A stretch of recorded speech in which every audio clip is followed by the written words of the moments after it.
삶은 시작과 끝의 반복이며 인간은 변화와 유지를 동시에 원한다. 이 두 가지를 모두 가능하게 하는 것이 바로 청소다.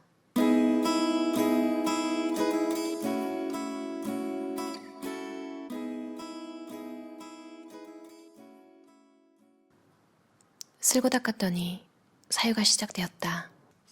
몸이 뻐근해질 만큼 청소를 했을 때만 느끼는 뿌듯함이 있다. 사회생활을 하느라 평소 챙기지 못했던 나의 공간, 내 가족의 공간을 보살폈다는 기쁨이다. 잠시 멈춰 일상을 되돌아보는 시간이 마음을 편안하게 채워준다. 청소는 기력을 북돋우고 활기를 되찾아준다. 무기력한 날일수록 나는 안경이 흘러내릴 정도로 땀을 뻘뻘 흘리며 청소를 한다. 그러면 집안의 먼지와 내 몸의 노폐물이 같이 빠져나가는 느낌이 든다. 청소하기 힘들 만큼 피곤할 때는 투명하고 커다란 수조를 상상한다. 나의 상상 속에만 존재하는 이 대형 수조는 신비한 물로 가득 차 그 안에 들어가기만 하면 몸에 있던 피로와 나쁜 기운이 쫙 빠진다. 여기서 중요한 요소는 수조에 담겨있던 물이 처음에는 투명했다는 것이다. 나의 피로가 몸에서 빠져나갈수록 물은 탁해진다. 깨끗했던 물이 시커멓게 변하는 만큼 생동감을 되찾은 내 몸은 상상만으로도 작은 희열을 준다. 청소를 할 때야 비로소 보이는 먼지와 쓰레기들은 존재를 느끼게 해준다. 치워도 또 나오고 다시 치워도 계속 나오는 쓰레기 자체가 그 공간에 생활이 있음을 증명하는 것이다. 청소라는 행위는 과거의 생활과 생명 또는 조직과 체계가 존재했으며 이후에도 여전히 존재할 것을 전제한다. 즉, 청소는 삶이 지속되고 그 삶을 유지하는 에너지가 존재한다는 것을 증명한다. 한참 시레에 빠졌던 사람이 극복의 신호를 보이는 순간은 방치해두었던 자신의 공간을 청소하는 때다. 그가 청소를 하는 것은 단순히 공간을 깨끗하게 만들고 싶어서가 아니라 에너지를 느끼고 싶어서이기 때문이다. 무기력할 때 나를 위한 공간을 청소하다 보면 한번 해보자라는 내면의 목소리가 들리는 듯하다. 삶은 시작과 끝의 반복이며 인간은 변화와 유지를 동시에 원한다. 이 두 가지를 모두 가능하게 하는 것이 바로 청소다. 청소는 새롭게 이전처럼 만든다라는 이율배반적인 말을 가능하게 한다. 내가 주체가 되어 주변을 깨끗하게 만들 수 있다는 사실은 자신의 영향력을 느끼게 하므로 스스로에게 힘을 준다. 단순히 깨끗해진 공간을 얻는 것 이상으로 청소는 정신건강에 긍정적인 영향을 준다. 종교나 철학 같은 정신활동의 최종 목표는 인간을 자유롭게 만드는 것이며 이를 위해서는 고뇌의 시간이 필요하다. 깨달음이든 해탈이든 어떤 경험을 통해 이전의 것을 지워야만 새로워진 상태가 가능하다. 인간이라면 누구나 시간의 흐름에 따라 정신적으로 또 물리적으로 자취가 쌓인다. 다시 말하면 정화된 상태는 기존에 때묻은 상태가 전제되어 있다. 이것이 내가 만든 모든 부산물을 혐오하기보다 이해해야 하는 이유다. 눈에 보이는 것이든 보이지 않는 것이든 청소라는 개인적이고 지속적인 활동이 있는 한 때가 묻어도 두려워할 필요가 없다. 원래 깨끗했던 것과 때를 지워 깨끗해진 것은 다르다. 후자에는 시간과 경험이 담겨있기 때문이다. 평생 7살 어린아이처럼 그리기 위해 노력했다는 피카소의 말은 단순히 세상을 경험한 지 얼마 안 된 어린아이로서 그리겠다는 말이 아니다. 피카소가 즐겨 사용하던 단어가 나이브나 퓨어가 아니라 배운 것을 고의적으로 잊는다는 뜻의 언러닝 것을 보면 그 의도를 알 수 있다. 그는 다양한 경험과 각고의 노력을 거친 깨달음 끝에 다시 깨끗해진 상태의 본질을 그리고자 한 것이다. 청소도 이와 같다.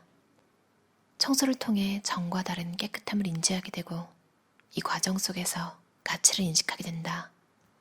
무념무상의 상태로 청소를 마치고 나면 타인과의 관계 속에서 규정 지어진 나가 아닌 본연의 나가 드러난다. 청소는 나의 주변과 나의 행동을 돌아보게 함으로써 결국 나를 돌아보게 한다. 내가 누구인지 알고 싶다면 나의 손길이 머무는 주변을 살펴보면 된다.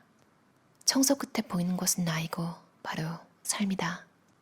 북유럽 국가 가운데 실내에서 신발을 신지 않는 대표적인 나라인 핀란드에서도 물걸레로 집을 닦는다. 우리의 찜질방이나 일본의 온천처럼 핀란드 사람들이 사우나를 즐기는 것도 잘 알려져 있다. 이들 나라는 공통적으로 몸을 깨끗이 닦는 것을 즐기며 깨끗함과 가장 어울리는 단어는 물이라고 생각한다. 우리는 물이 몸과 마음을 치유해주는 동시에 신성하다고 여겨서 예부터 중요한 일이 있을 때 목욕 재개했다. 핀란드에는 물이 가장 오래된 약이라는 속담이 있고 사우나를 하는 중에는 남을 비방하거나 욕하지 않는다.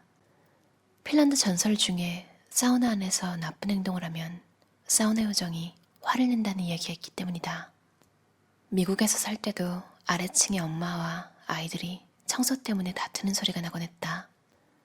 그런데 청소를 안 하는 데 대한 꾸중의 방향이 우리와 달랐다. 지저분한 방을 본 엄마는 아이들에게 이러면 알레르기가 심해진다 또는 나중에 물건을 찾을 때 어떻게 찾으려고 하느냐 라고 말했다. 한 번은 내가 그 아이들에게 그림을 가르쳐주기 위해 내려갔을 때 정리가 안 된 방을 보고 어릴 적 내가 듣던 버릇대로 누가 와서 보면 어떻게 하려고 그래? 라고 말했다. 그러자 아이들은 누가 와요? 그 사람이 오늘 내 방에서 잔대요? 하고 진지하게 물어봤다. 우리에게 집은 혼자가 아닌 여럿을 위한 공간이어서 누군가 방문했을 때는 그 손님을 우선하는 것이 당연시된다. 그래서 꿈을 풀이할 때도 청소하는 꿈은 일반적으로 먼 곳에서 손님이 오는 것으로 해석한다. 무엇보다 청소가 기분 좋은 이유 중 하나는 쉽게 만족할 수 있다는 것이다. 이전보다 깨끗해진 상태를 바로 확인할 수 있고 청소로 깨끗해진 결과는 공간을 사용하는 구성원들의 심격에도 영향을 준다. 나라마다 다양한 방법으로 한 해의 시작을 기념한다. 일본에서는 한 해를 마무리하며 새해를 맞이하는 날인 12월 31일에 전국적으로 대청소를 한다. 우리나라는 새해에 떠오르는 첫 태양을 가까이서 보기 위해 바닷가나 산을 가는 경우가 많다. 일상의 변화를 추구하는 모든 행동은 개인의 만족을 위한 시도이다. 인간이 느끼는 감정의 대부분은 상태보다 과정에서 온다. 사람은 변화, 즉 에너지를 느낄 때 반응한다. 만족감에서 오는 행복도 상실감에 의한 슬픔도 변화에서 오는 것은 마찬가지다. 차이가 확연하게 느껴지는 자극이기 때문이다. 청소의 희열도 이와 비슷하다. 깨끗해진 것보다는 깨끗해지는 것을 볼 때 기분이 좋아진다. 변화하는 순간만 느끼고 결과의 상태를 누리지 못한다면 만족감은 줄어들 수밖에 없다. 변화하는 순간은 이후 지속되는 상태보다 짧기 때문이다. 또 변화의 순간은 굳이 의식하지 않아도 느껴지지만 결과에는 익숙해지기 쉬워 감흥이 줄어든다. 청소도 그렇다. 공간이 깨끗해진 결과를 충분히 인식하지 못하면 지저분해지는 것만 눈에 들어온다. 변화의 순간이 가져다주는 짜릿한 쾌감도 좋지만 그 이후의 상태를 충분히 누리는 태도는 삶의 만족도를 높이는 데 효과적이다. 익숙해져서 체감하지 못하고 있던 부분을 인식한다면 만족감은 지속될 수 있다.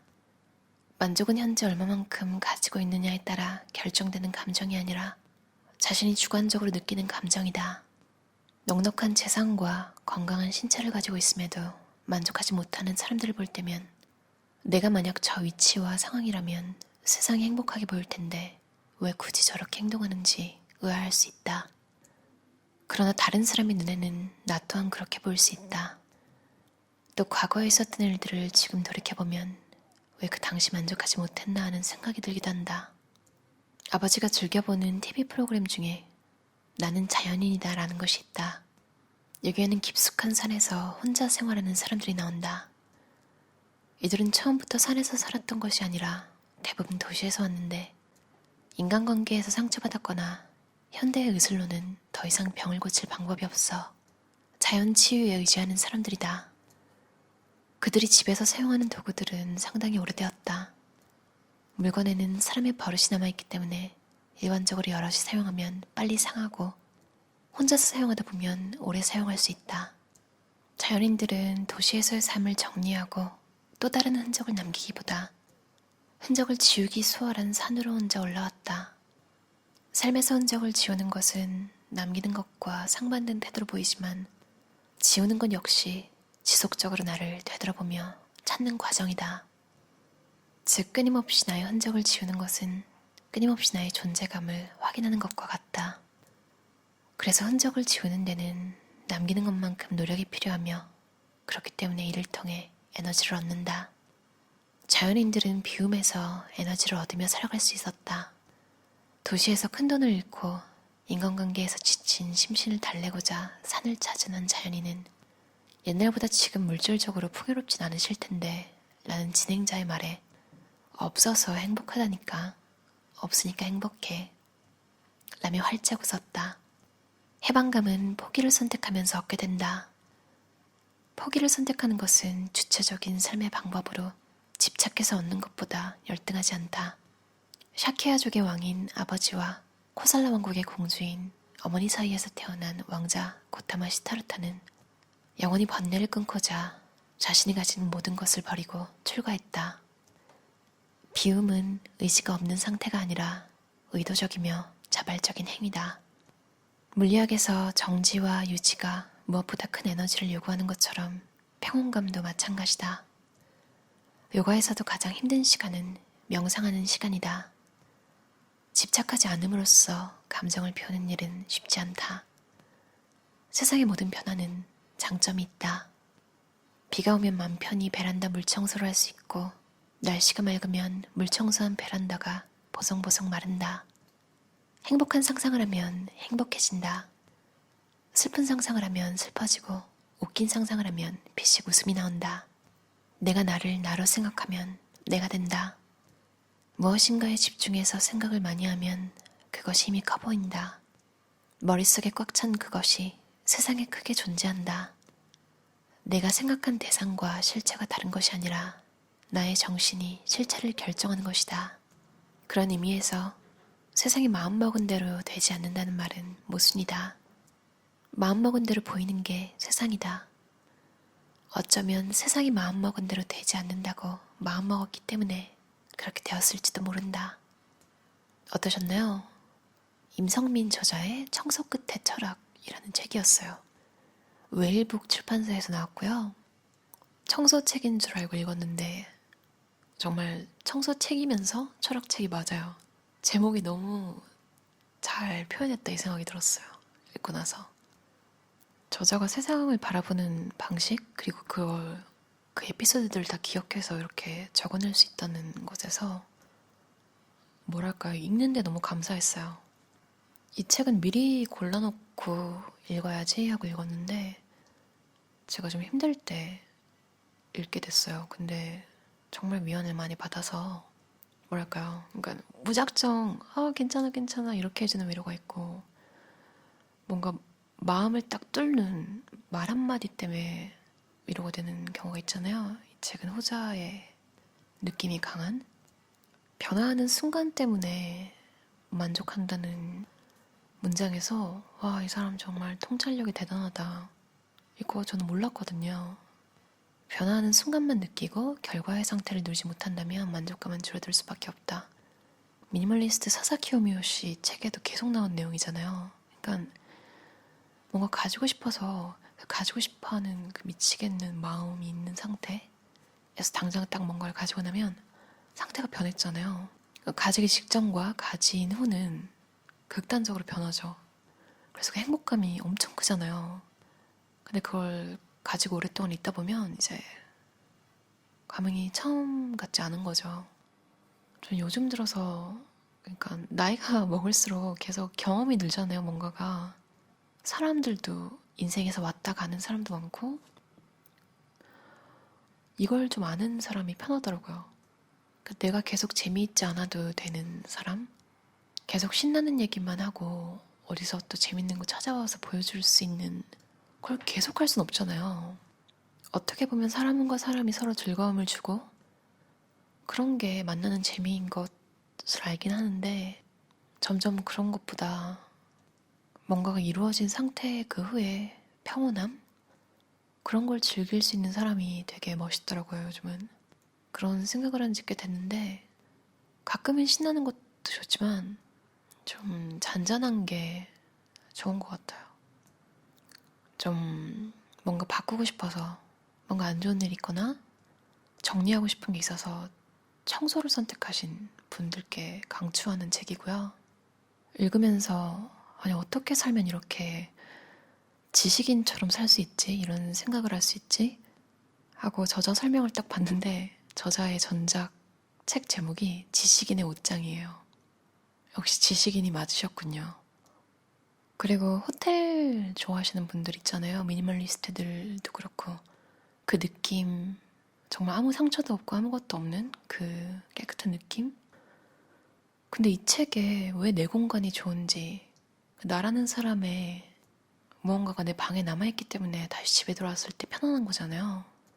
이 책에서는 그래서 호텔이나 뭐 다른 집에서 잘 때 나는 누구, 여긴 어디 이런 생각 자기 전에 한다고.